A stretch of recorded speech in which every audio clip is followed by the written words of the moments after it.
Why do so many African governments or leaders choose socialism? The reason why they chose socialism was because they felt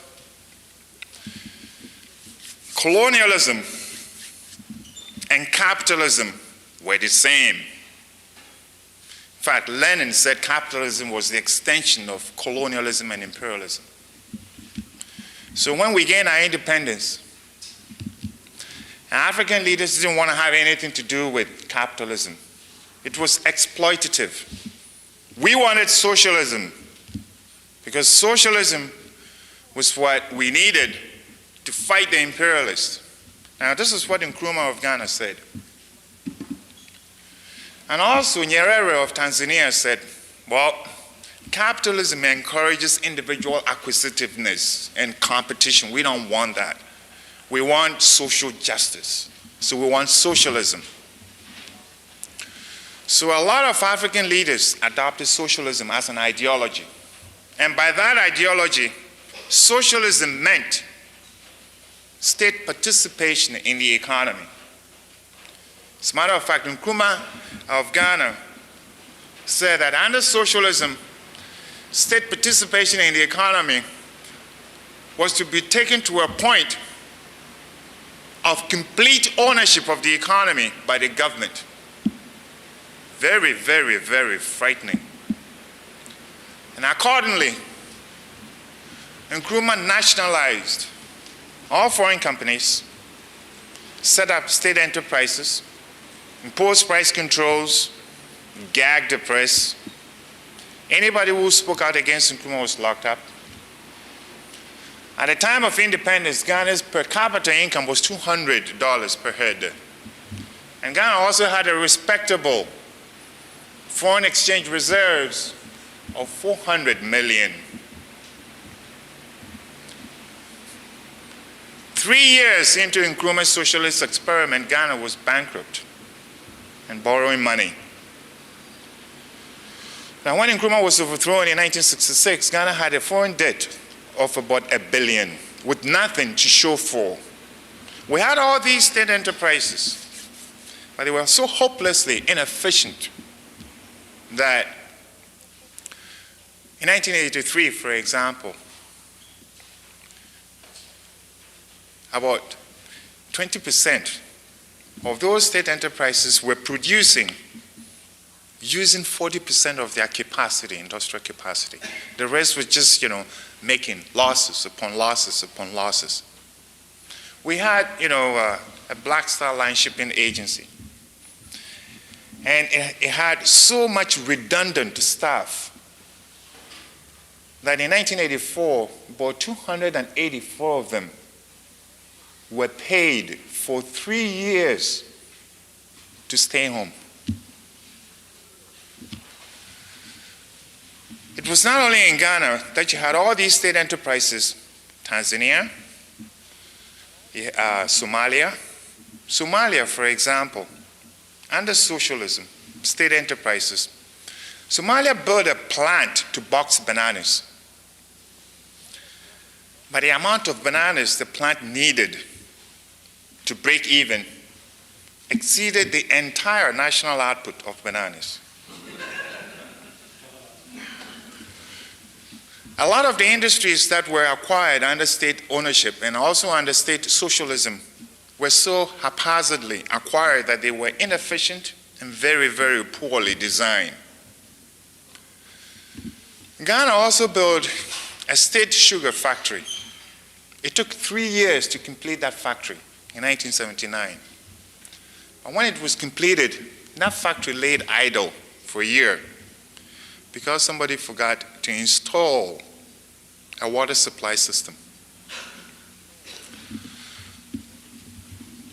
If you go to Tanzania, for example, if I could give you a few statistics, many of the state enterprises established under Nyerere have been so grossly bloated, and also many of them are simply just not paying their way.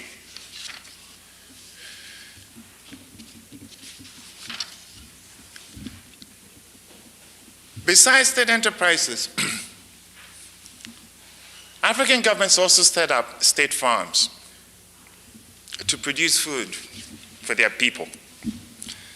Now, the state farms that Ghana set up were so inefficient that it could not even produce enough food to feed its own workers, let alone the nation. Now, the same experience also occurred in Tanzania, where under what was known as Operation Dodoma, many persons were uprooted and forcibly settled under some village community programs, which Nyerere called Injama. After that experiment in 1973, between 1974 and 1975, agricultural production plummeted. Tanzania used to be able to feed itself, but by 1983, it was importing close to a third of its food needs. There's no question, and I'm not going to bore you with giving you lots and lots of statistics. There's no question that the socialist experiment in Africa was a complete failure. Why did it fail in Africa? There were 4 reasons. 1,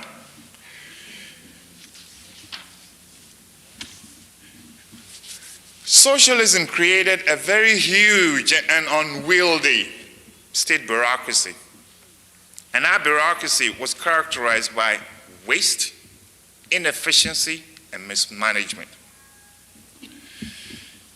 The second reason why socialism failed in Africa was because the ideology itself created a whole paraphernalia of controls and regulations. And this is important. The controls and regulations breed corruption. And the problem is, when corruption appeared in Africa, because of controls, African governments wanted to correct the corruption. So they imposed more controls, as if more of the bad medicine will cure the patient.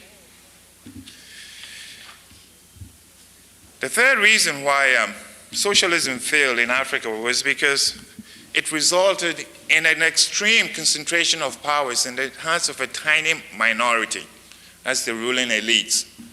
And this power in much of Africa was used to suppress. I should say that power was abused, used to suppress the peasant majority. If you take a look at across Africa, there are 2 classes. You have the elite minority, and you have the peasant majority in almost every African country. The elite minority has concentrated all the power in itself and does not share power with the peasant majority.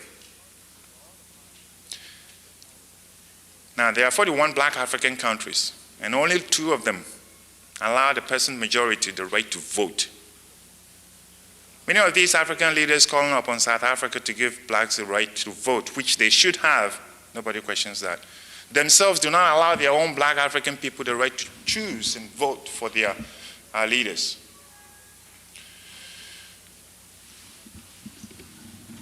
The 4th reason, and this is most important, why socialism failed in Africa is because the ideology itself is alien to indigenous African culture. Very important. That ideology is alien to indigenous African culture. In indigenous Africa, all the means of production, with the possible exception of land, is privately owned.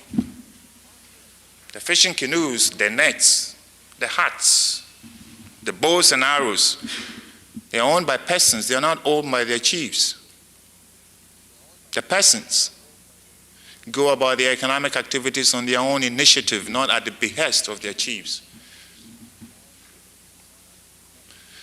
And when the peasants produce any surplus, they take these surpluses to village markets. And now these village markets have always been open and free.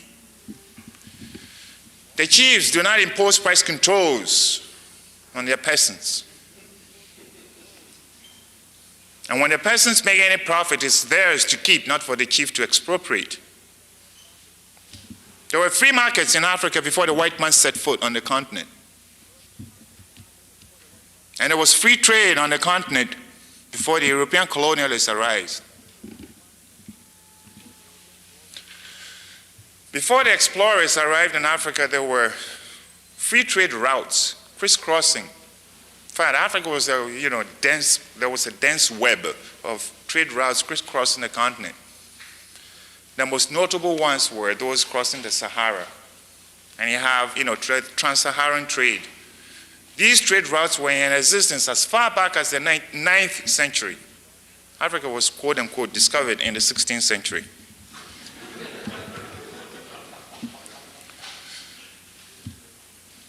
Along the southern termini of these free trade routes were such market towns as Timbuktu. Timbuktu was a great market town, free trade market town. And Kano in Salaga. There were also empires in Africa. There was the Mali Empire, there was the Ghana Empire, there was the Songhai Empire, and also the great Zimbabwe Empire. The fortunes of these empires were built on free trade. This was what was there before Africa was colonized. The peasants are enterprising individuals, and they engage in trade and sell their produce on open free markets. In the traditional system, the chiefs do not operate state enterprises. In the traditional system, the chiefs also do not lock up dissidents. In the traditional system also, the chiefs do not impose foreign ideologies on their peasants or impose themselves on their peasants, nor does the chief declare himself president for life.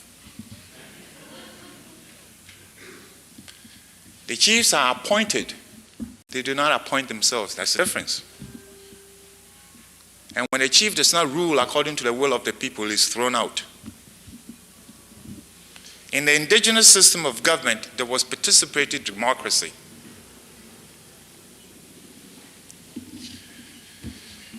If you go to Ethiopia or Addis Ababa, you find the portraits of Marx and Lenin.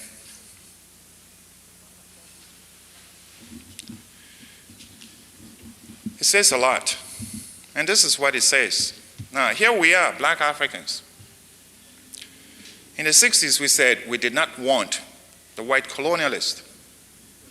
So we hauled down the portraits of the European monarchs. And in Ethiopia, we put up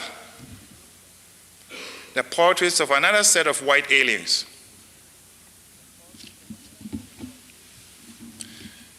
The peasants look at this and they say that is basic stupidity, 101. I'd like to stop here, and if you have any questions, you can ask.